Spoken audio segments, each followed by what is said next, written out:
अस्सलाम वालेकुम, welcome back to my channel. आज मैं आप सबके साथ होममेड रसमलाई की रेसिपी शेयर करूंगी जिसको हम घर में बनाकर तैयार करेंगे।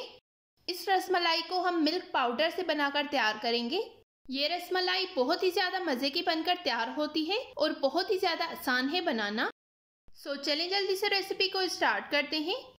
ये मैंने एक पैन लिया है, उसमें मैंने 1 लीटर के करीब दूध डाला है। दूध को मैं बॉयल करने के लिए रख दूंगी। दूध हमारा बॉयल हो गया है। अब मैं इसमें 1/4 कप शुगर डालूंगी और 2 छोटी इलायची डालूंगी।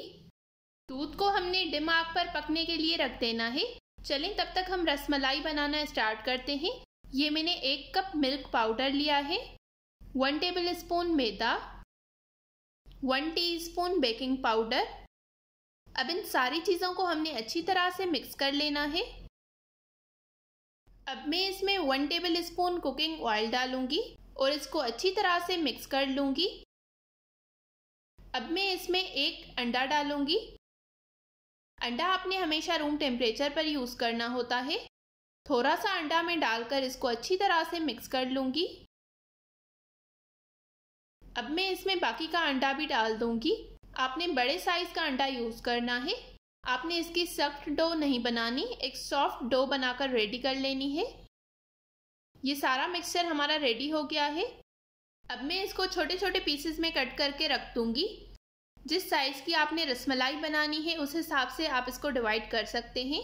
रसमलाई पकने के बाद साइज़ में डबल हो जाती है। अब हम इस डो को एक स्मूथ शेप दे देंगे।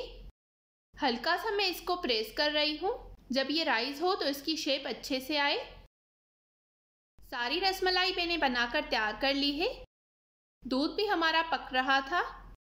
अब ये सारी रसमलाई जो है वो मैं इस दूध में डाल दूंगी।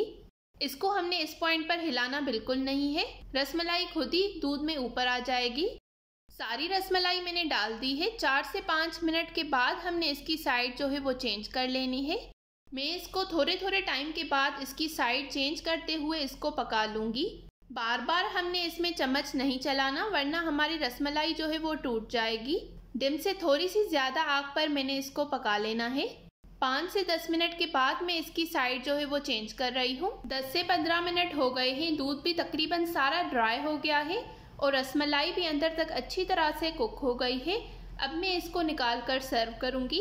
ये आप रसमलाई का फाइनल लुक चेक कर सकते हैं। उम्मीद करती हूँ आपको मेरी आज की ये रेसिपी पसंद आई होगी। अगर आपको मेरी ये रेसिपी पसंद आई हो तो इस वीडियो को ज़रूर लाइक करें, शेयर करें और कमेंट्स में अपना फीडबैक देना बिल्कुल मत भूलिएगा। मिलते हैं एक नई रेसिपी के साथ, तब तक के लिए थैंक यू फॉर वॉचिंग। अल्लाह हाफिज़।